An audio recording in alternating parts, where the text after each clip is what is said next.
नमस्कार मित्रांनो, टेक्निकल ज्ञान आणि नवीन अपडेटमध्ये तुमचे स्वागत आहे। मित्रांनो, आज आपण आपल्या या व्हिडिओमध्ये बघणार आहोत जिल्ह्यातील 8,31,000 कुटुंबियांना मोदी सरकार आता छायाचित्र असलेली कापडी पिशवी देण्यात येणार आहे।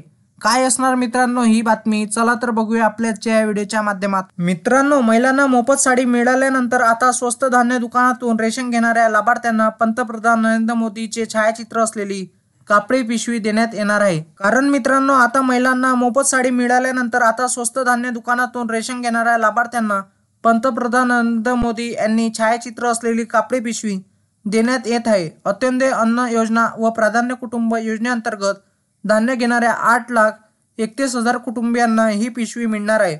पिशवीचा आकार छोटा असल्यामुळे केवळ 5 किलो धान्य बसत असल्याची तक्रारही काही लाभार्थ्यांनी पुरवठा विभागाकडे केली होती। मित्रांनो, जिल्हा पुरवठा विभागामार्फत महिलांना साड्याचे वाटप करण्यात आले। त्यानंतर आता रेशनचे धान्य घेणाऱ्या कुटुंबियांना ज्यूट पासून तयार करण्यात आलेली कापडी पिशवी मोफत देण्यात येत आहे। जिल्ह्यात 1,66,208 व्यक्ती अंत्योदय योजनेचा लाभ घेतात। प्राधान्य कुटुंब योजनेअंतर्गत 6,22,132 कुटुंबीय रेशन दुकानातून धान्य घेतात। रेशन दुकानातून मिळणारे धान्य घरी घेऊन जाण्यासाठी त्यांना ही पिशवी हवी असते। त्यावर पंतप्रधान नरेंद्र मोदी यांचे छायाचित्र असल्यामुळे गावागावात या पिशवीची चर्चा सुरू आहे।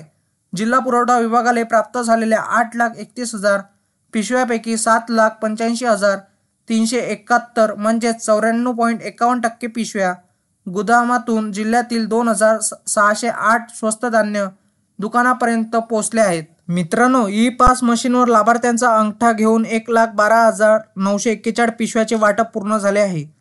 आचारसंहितेपूर्वी सर्व पिशव्याचे वाटप करण्याचे आदेश पुरवठा विभागाला प्राप्त झाले आहेत। त्यानुसार नियोजन केले जात आहे। दरम्यान पिशवीची क्षमता कमी असल्यामुळे धान्य बसत नसल्याची तक्रार काही ग्रामस्थांनी केली।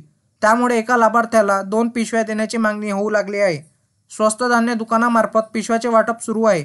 आचारसंहितेपूर्वी सर्व पिशव्याचे वाटप होईल या दृष्टीने आम्ही नियोजन केले आहे, असे कैलास पवार जिल्हा पुरवठा अधिकारी नाशिक यांनी सांगितले आहे। मित्रांनो, तुम्हाला असेच नवनवीन व्हिडिओ बघण्यासाठी तुम्ही आपल्या चॅनलला लाईक, शेअर अँड सबस्क्राईब करा। धन्यवाद।